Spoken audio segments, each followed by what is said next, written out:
ಮೊನ್ನೆ ಜೋರಾಗಿ ಮಾತಾಡೋದಕ್ಕೆ ಬೈದಿದ್ದಾರೆ, ಅದಕ್ಕೆ ನಿಧಾನಕ್ಕೆ ಮಾತಾಡಿದೆ. ಆಕ್ಚುಲಿ ಈ ಸಿನಿಮಾ ಆಕ್ಸಿಡೆಂಟಲಿ, ನಾನು ಮೊನ್ನೆನೂ ಹೇಳಿದಂಗೆ ಆಕ್ಸಿಡೆಂಟಲಿ ನನಗೆ ಆಫರ್ ಬಂದಂಥ ಸಿನಿಮಾ. ಅಂಡ್ ಮೋಸ್ಟ್ಲಿ ಗೊತ್ತಿಲ್ಲ, ಅಣ್ಣವ್ರ ಆಶೀರ್ವಾದ, ಶಿವಣ್ಣನ ಜೊತೆ ಒಂದು ಸಿನಿಮಾ ಆಗಬೇಕು ಅಂತಿತ್ತೇನೋ ಹಣೆ ಬರದಲ್ಲಿ ಬಂದಿದ್ದೀನಿ, ಮಾಡಿದ್ವಿ. First Arjun Janya sir phone ಮಾಡಿ, ಪ್ರಮೋದ್ ಶೆಟ್ರೆ ಈ ಥರದ್ದು ಒಂದು ಕ್ಯಾರೆಕ್ಟರ್ ಇದೆ, ನೀವು ಮಾಡಬೇಕು ಅಂತ ಹೇಳಿದಾಗ, ಅವ್ರ ಸಿನಿಮಾ ಕತೆ ಹೇಳೋದಕ್ಕಿಂತ ಇದರಲ್ಲಿ ರಾಜ್ ಬಿ ಶೆಟ್ಟಿ ಆಕ್ಟ್ ಮಾಡ್ತಿದ್ದಾರೆ, ಉಪ್ಪಿ ಸರ್ ಆಕ್ಟ್ ಮಾಡ್ತಿದ್ದಾರೆ, ಶಿವಣ್ಣ ಆಕ್ಟ್ ಮಾಡ್ತಿದ್ದಾರೆ, ಮಾಡ್ತೀನಿ ಸರ್ ಅಂತ. ಕತೆ ಏನೂ ಕೇಳಲಿಲ್ಲ, ಮಾಡ್ತೀನಿ ಸರ್ ಅಂದೆ. ಬಟ್ ಒಂದ್ ಮಾತು ನಾನು ಹೇಳಲೇಬೇಕು ಈ ಸಿನಿಮಾ ಬಗ್ಗೆ, ಯಾಕೆಂದ್ರೆ ತುಂಬಾ ನಾವು ಬೇರೆ ಬೇರೆ ಇಂಡಸ್ಟ್ರಿಗೆ ಹೋದಾಗ, ಈಗ ತಮಿಳು, ಮಲಯಾಳಂ, ಬೇರೆ ಬೇರೆ ಲ್ಯಾಂಗ್ವೇಜ್ ಮಾಡ್ತಾ ಇರ್ಬೇಕಾದ್ರೆ ಅವರ ಡೈರೆಕ್ಟರ್ ಅಥವಾ ಅವ್ರ ಡೈರೆಕ್ಷನ್ ಟೀಮ್ದು ಒಂದು ಪ್ರೊಫೆಷನಲ್ ಅಪ್ರೋಚ್ ಇರುತ್ತೆ ಟುವರ್ಡ್ಸ್ ಆರ್ಟಿಸ್ಟ್. ಅವ್ರು ಏನ್ ಮಾಡಬೇಕು, ಏನ್ ಹೇಳಬೇಕು, ಎಷ್ಟೊತ್ತಿಗೆ ಬರಬೇಕು, ಎಷ್ಟೊತ್ತಿಗೆ ರೆಡಿ ಆಗಬೇಕು, ಈ ಥರದೊಂದು ಪ್ರೊಫೆಷನಲಿಸಮ್ ನಮ್ಮ ಇಂಡಸ್ಟ್ರಿಲಿ ಇಲ್ಲ ಅಂತ ತುಂಬಾ ಜನ ಮಾತಾಡ್ತಿದ್ರು. ನನ್ಗೇನು ಅನ್ಸಿರ್ಲಿಲ್ಲ, ತುಂಬಾ ದೊಡ್ಡದಾಗಿ ಅನ್ಸಿರ್ಲಿಲ್ಲ.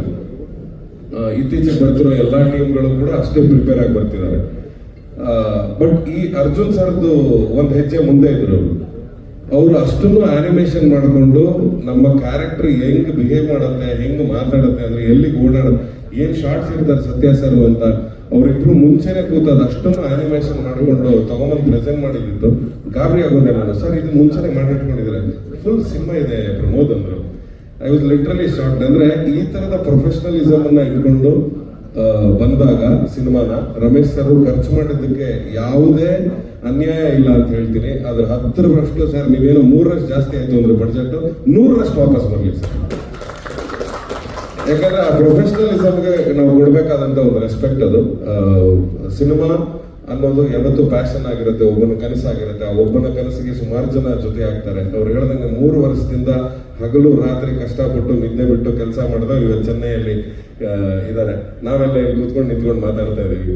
ಸೊ ನನಗಂತೂ ಎಸ್ಪೆಷಲಿ ನಾನು ಮಾಡಿರೋದೇ ಸ್ವಲ್ಪ ದಿನಗಳ ಕೆಲಸ, ಬಟ್ ನನಗೆ ಹೆಚ್ಚಿಗೆ ಮಾತಾಡೋಕ್ಕೂ ಯೋಗ್ಯತೆ ಇಲ್ಲ ಇದ್ರ ಬಗ್ಗೆ. ಅಷ್ಟು ಅದ್ಭುತವಾಗಿದೆ ಟ್ರೈಲರ್. ಮೊನ್ನೆ ನೋಡಿದಾಗ ನಾನು ಅವ್ರಿಗೆ ಅರ್ಜುನ್ ಸರ್ ಅದನ್ನ ಹೇಳಿದೆ, ಸರ್ ನಾನು ಕನಸಲ್ಲೂ ಅನ್ಕೊಂಡಿರಲಿಲ್ಲ ಈ ತರ ಇರುತ್ತೆ ಟ್ರೈಲರ್ ಅಂತ. ಯಾಕಂದ್ರೆ ನನ್ನ ಎಕ್ಸ್ಪೆಕ್ಟೇಷನ್ ಇಲ್ಲ ಈ ತರ ಇರುತ್ತೆ ಸಿನಿಮಾ ಅಂತ. ಅವರು ತುಂಬಾ ಬ್ರೀಫ್ ಆಗಿ ಹೇಳಿದ್ರು ಕ್ಯಾರೆಕ್ಟರ್ಗಳನ್ನ, ಉಪ್ಪಿ ಸರ್ದು, ಶಿವಣ್ಣಂದು, ರಾಜ್ದು ಎಲ್ಲ. ಅಂಡ್ ಅವ್ರಿಗೆ ಬಹಳ ಸರ್ಪ್ರೈಸ್ ಆಗಿದ್ದು. ಅಂಡ್ ನಿಮಗೂ ಮೋಸ್ಟ್ಲಿ ಸುಮಾರಷ್ಟು ಜನರಿಗೆ ಸರ್ಪ್ರೈಸ್ ಆಗುತ್ತೆ ಅನ್ಸುತ್ತೆ. ಎಲ್ಲರೂ ಅನ್ಕೊಂಡ್ಬಿಟ್ಟಿದ್ದಾರೆ ನಾನು ಕುಂದಾಪುರದಿಂದ ಬಂದಿದ್ದೀನಿ, ಸೊ ನನ್ನ ಲ್ಯಾಂಗ್ವೇಜ್ ಅದೇ ತರ ಇರುತ್ತೆ ಅಂತ. ನಾನು ಸುಮಾರು ಜನಕ್ಕೆ ಹೇಳ್ತಾ ಇರ್ತೀನಿ, ಇಲ್ಲ ನಾನು ಓದಿದ್ದು ಬೆಳೆದಿದ್ದು ಎಲ್ಲ ಬೆಂಗಳೂರು ಅಂತ. ಹಂಗೆ ನನ್ನ ಹತ್ರ ಸುಮಾರು ಜನ ಮುಸ್ಲಿಂ ಫ್ರೆಂಡ್ಸ್ ಇದ್ದಾರೆ. ಸೊ ಅವ್ರ ಜೊತೆ ತಮಾಷೆಯಾಗಿ ಮಾತಾಡಿದ್ದು ಒಂದು ಸ್ಲ್ಯಾಂಗ್ ಏನಿತ್ತು, ಅದು ನನಗೊಂದು ಸಿನಿಮಾದಲ್ಲಿ ಉಪಯೋಗಕ್ಕೆ ಬಂದಿದೆ ಅಂದ್ರೆ ಅದು ಈ ಸಿನಿಮಾದಲ್ಲಿ. ಸೊ ಬಹಳ ಖುಷಿ ಪಟ್ರು ಅರ್ಜುನ್ ಸರ್. ನೀವ್ ಹೆಂಗ್ ಶೆಟ್ರೆ ಇಷ್ಟು ಚೆನ್ನಾಗಿ ಉರ್ದು ಗಿರ್ದು ಎಲ್ಲ ಮಿಕ್ಸ್ ಮಾಡ್ಕೊಂಡು ಮಾತಾಡ್ತೀರಾ ಅಂತ. ಸೊ ಆ ಪ್ಲಸ್ ಪಾಯಿಂಟ್ ಈ ಸಿನಿಮಾದಲ್ಲಿದೆ. ಇದೊಂದೇ ಗುಟ್ಟು ನಾನು ಬಿಟ್ಕೊಡಕ್ಕೆ, ಇನ್ನೇನೇ ಬಿಟ್ಕೊಟ್ರು ಪಾಪ ಅವ್ರು 3 ವರ್ಷದ ಶ್ರಮ ಹಾಳಾಗುತ್ತೆ.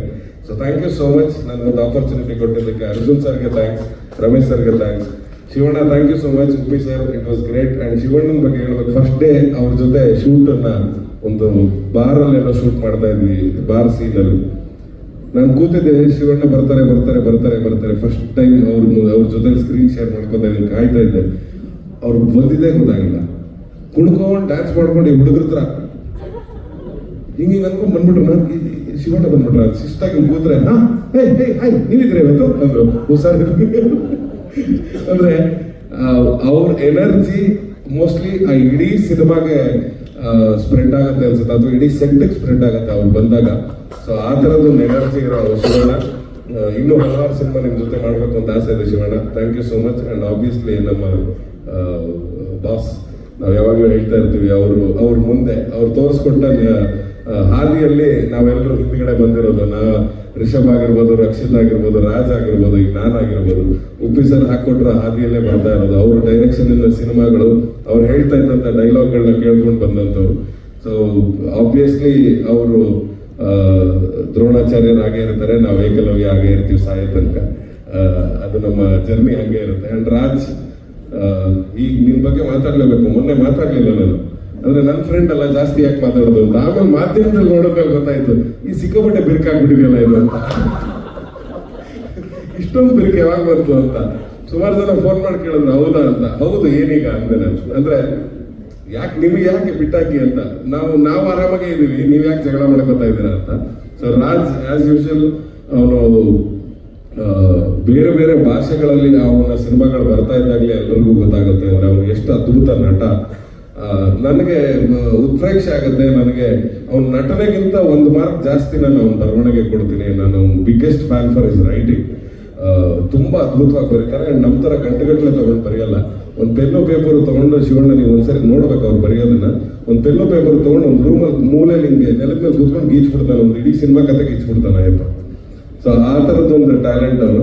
So all the best ಶೆಟ್ರೆ.